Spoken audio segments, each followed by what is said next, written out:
lenkinga namhlanje. Now ngikhuluma ngenkinga ye migration.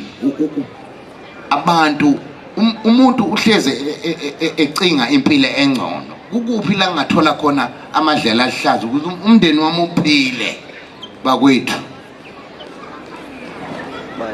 Ngizonicela maZulu sizoselembe lingachitheki igazi ningabashayi laba bantu bazisho ukuhlupheka la njengoba nathi sihluphekela siyathi nami ngiyahluphekela na uhluphekile ngizakuthini ke mina ngoba suthi izohlupheka sonke ingakho sikule nkinga esikuyo namhlanje kodwa akusho ukuthi bese sibashaya ngakhuluma mina nophakela umthakathi nongizwe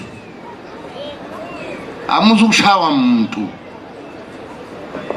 akekho umuntu ufuna ukuzwa ubuhlungu angazi noma kumele ngikhulume ngayo le yoga le esihlangane angazi kulimi le yoga likhulunywa kanjani mina futhi umuntu angifuna uphakamisa umlenze wenze njani.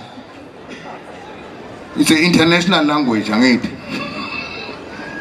asebenzise yona le yoga le because it represents peace and us thinking namhlanje. Now ngikhuluma